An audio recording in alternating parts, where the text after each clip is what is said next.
अस्सलाम वालेकुम नाज़रीन, मुझसे बहुत से लोग ये सवाल करते हैं कि ये जो आजकल आलू बुखारा हम खा रहे हैं, आलू बुखारे के ऊपर ये जो पाउडरी सी कोटिंग होती है, ये किस चीज़ की है? क्या जो आलू बुखारे हैं इनको भी आमों को पकाने वाले मसाले से तो नहीं पकाया जा रहा? क्या ये जो पाउडर कोटिंग है ये हमारी सेहत के लिए अच्छी है या नुकसानदेह है? इसके अलावा आड़ू हम जो खा रहे हैं, क्या ये आड़ू हमारी सेहत के लिए ठीक है या नहीं है? इनके साथ कोई जुल्म तो नहीं किया जा रहा? तो इन दोनों फलों के बारे में आज के इस वीलॉग में हम वन बाय वन जिक्र करते हैं। पहली बात कि ये जो आलू बुखारा है इसके ऊपर ये पाउडर की जो कोटिंग है, ये इसको हम ब्लूम कहते हैं या वैक्स ब्लूम भी कहा जा सकता है इसको। ये एक कुदरती शय है, ये हमारी सेहत के लिए नुकसानदेह नहीं है। ये अल्लाह ताला ने आलू बुखारे पर, अंगूरों पर, चेरीज़ पर और इससे मिलते जुलते जो और फल हैं उनके ऊपर कुदरती तौर पर ये एक वैक्स की कोटिंग अल्लाह ताला खुद कर देता है। वजह उसकी ये होती है कि इसके अंदर चूँकि वाटर कंटेंट ज़्यादा होता है और गर्मियों के फल हैं, शदीद गर्मी है और इनका छिलका बहुत बारीक होता है क्योंकि हमने इसको छिलके समेत खाना होता है। अगर इसके ऊपर ये वैक्स कोटिंग ना हो तो इसके मसामों में से सारा पानी गर्मी की हिद्दत की वजह से उड़ जाए और अंदर कुछ बचे ही ना। तो इसलिए वो ज़ात बारी ताला चूँकि हर शय को जानती है और मुकम्मल कुदरत भी वही ज़ात रखती है, तो वो क्या करती है कि इस कुदरत के तोहफ़े को हम तक सही सलामत पूरी ग़िज़ाइयत के साथ पहुंचाने के लिए इसके ऊपर वैक्स कोटिंग कर देते हैं, जिसको ब्लूम वैक्स भी कहते हैं। तो आप ये जो इसके ऊपर पाउडर की कोटिंग आपको नज़र आती है, इससे हरगिज़ परेशान ना हो, बेफ़िक्र होके खा लें, ये ख़तरे वाली कोई बात नहीं है। अब आ जाते हैं दूसरी तरफ, आड़ू। जो आड़ू है हमारा पाकिस्तान में सबसे ज़्यादा स्वात का आड़ू मशहूर है। तो मुझे बहुत बार स्वात जाने का इत्तेफाक हुआ और मुझे स्वात के आड़ू पसंद भी बहुत हैं। जैसे हम अगर आम की बात करें तो उसके लिए हमारा साउथ पंजाब का इलाका है कि जो टेस्ट उस इलाके के आमों का होता है वो बाकी पाकिस्तान में पैदा होने वाले आमों का नहीं होता। या इंटीरियर सिंध में बड़ी अच्छी क्वालिटी के आम होते हैं क्योंकि जहाँ गर्मी की शिद्दत ज़्यादा होगी तो वहाँ आमों का जायका भी ज़्यादा अच्छा होगा। तो इसी तरह जो आड़ूओं के लिए बेहतरीन मौसम है वो है स्वात का। तो कई बार ऐसे होता है कि स्वात से मैं आ रहा हूँ, जगह जगह दोनों साइडों पे बागात हैं और हम आगे किसी हिल स्टेशन से वापस आ रहे हैं या मुझे अपनी रिकॉर्डिंग के लिए जाना पड़ता है, वापस आ रहे हैं, तो मेरी कोशिश होती है कि मैं वहाँ से 2-4 पेटियाँ गाड़ी की डिग्गी में रख लूँ और यहाँ पर ला के वो मज़ेदार आड़ू कुछ दिन खा लें। लेकिन आप हैरान होंगे कि वो जब आड़ू मैं लेके आता हूँ तो वो आड़ू इस्लामाबाद पहुँचने तक ही उनका जूस निकल चुका होता है। यानी वो इतने नाजुक फल हैं, वो ज़्यादा देर तक गाड़ी के झटके बर्दाश्त नहीं कर सकते हैं, आपस में टकरा टकरा के वो आड़ू ख़राब हो जाते हैं, उनका जूस बह के डिग्गी में गिरा हुआ होता है।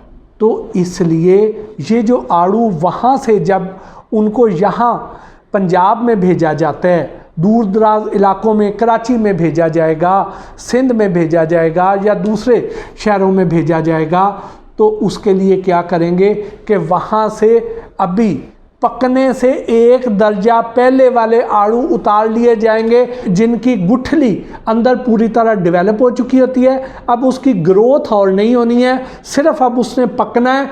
उस लेवल पर जब उन्होंने मुकम्मल तौर पे तैयार हो जाना है, उससे 1 दर्जा पहले तक उन आड़ूओं को उतार लिया जाता है।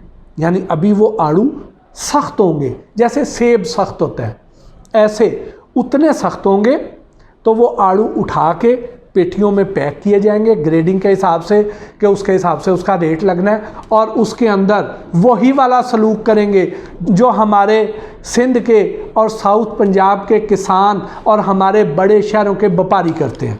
यानी इसके अंदर भी कैल्शियम कार्बाइड की पुड़ियाँ बना के रख देंगे।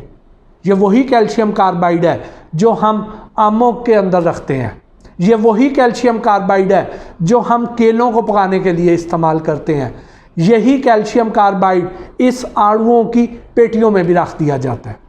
ये असल में होता क्या है? होता यह है कि ये कैल्शियम कार्बाइड जो है ये वेल्डिंग वाला मसाला है। आपने देखा होगा कि अगर आपको कभी इत्तेफाक हुआ हो तो दो तरह की वेल्डिंग हमें आमतौर पे बाज़ार में नज़र आती है। एक वो होती है जो इलेक्ट्रिकल वेल्डिंग होती है, जैसे हमने अपने घर की ग्रिलें बनवानी हैं, गेट बनवाने हैं, तो उनके पास एक वेल्डिंग वाली मशीन होगी और साथ एक रॉड होगा, उससे वो बिजली से कर लेंगे। लेकिन एक वो वाली वेल्डिंग होगी जो आपको साइकिलों वाली दुकानों पे नज़र आएगी, छोटे जहाँ पे टांके लगाए जाते हैं वहाँ पे नज़र आती है। एक बड़ा सा पानी का ड्रम होता है, उसमें गैस प्रोड्यूस की जाती है और आगे शोला निकलता है, और एक साथ पीतल की स्टिक होती है या और किसी सिल्वर की स्टिक होती है जो उसके साथ मेल्ट होती जाती है और वहाँ पे वो टांका लग जाता है। तो ये वो वाला गैस वेल्डिंग के लिए जो गैस प्रोड्यूस करने वाली जो मेन इंग्रेडिएंट है वो होता है कैल्शियम कार्बाइड।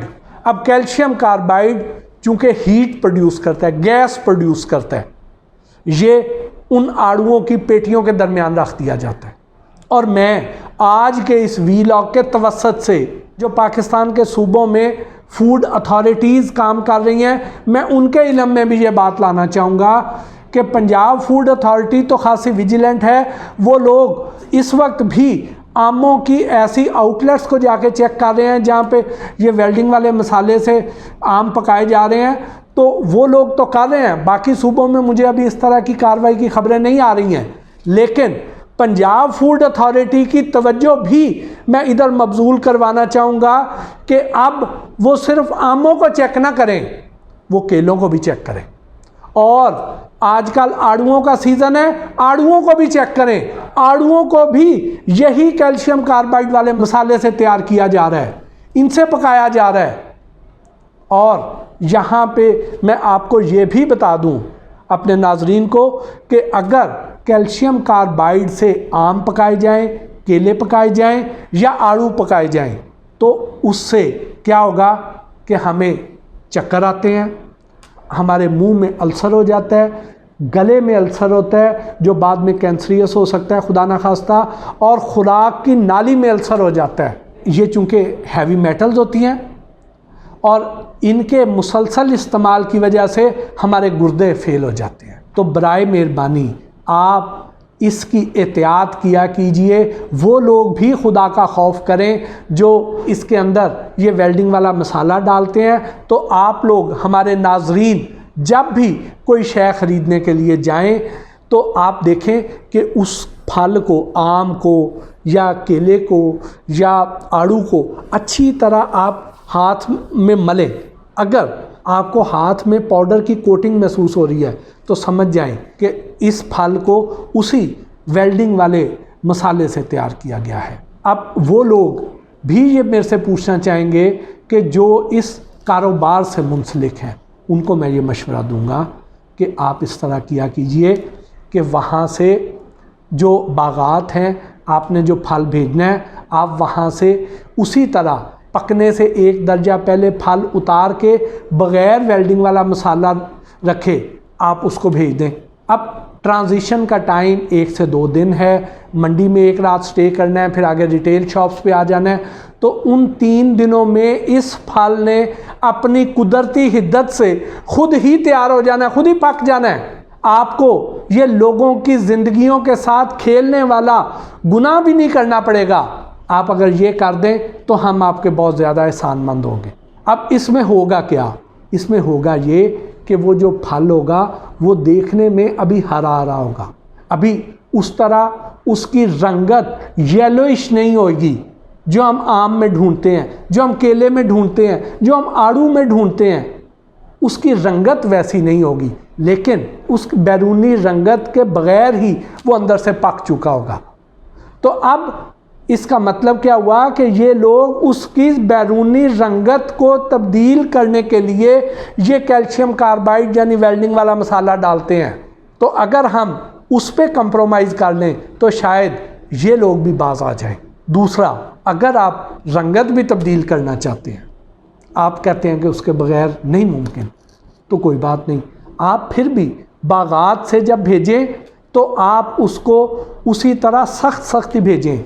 तो यहाँ पे या जिन जिन शहरों में आपका ये फल जा रहा है, तो वहाँ पे जो आड़ती हज़रात हैं उनको चाहिए कि एक कमरा बनाएं जिसमें कोई खिड़की नहीं होगी, एक एयर टाइट दरवाज़ा होगा, उसमें आप फल फैला दें और उसके अंदर एथाइलिन गैस छोड़ दें। जो सिलेंडर मिलेंगे थोड़ी सी गैस उसके अंदर छोड़ देंगे।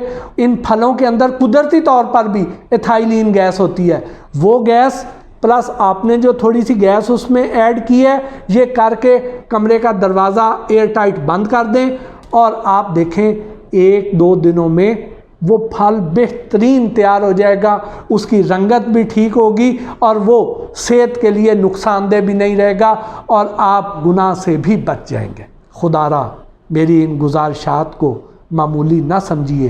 कल को उस ज़ात के हजूर जब आपने पेश होना है, उस यौम हिसाब पे जब आपका गिरेबान पकड़ा जाएगा, तो आप ये कहने के काबिल नहीं होंगे कि मुझे इल्म नहीं था। इल्म आपको सारा है, सिर्फ बदनीति है, सिर्फ लालच है, हिरस है। खुदारा इससे बाहर निकल आइए और अपने हमवतन भाइयों का भी कुछ सोचिए। उनका आप पर हक़ है, वो आपको आपकी प्रोडक्ट के पूरे पैसे देते हैं और उसके जवाब में आप उनको मुज़र सेहत अशिया बेचते हैं। इसका आपको एक दिन ज़रूर हिसाब देना पड़ेगा, वहाँ पर भी और यहाँ पर भी, चाहे वो आपके बच्चों की सूरत में ही क्यों ना निकले, आपके ये पैसे निकलेंगे ज़रूर। इसके साथ ही आज के इस वीलॉग से अपने मेज़बान मोहसिन भट्टी को इजाज़त दीजिए। अल्लाह ने के बाद।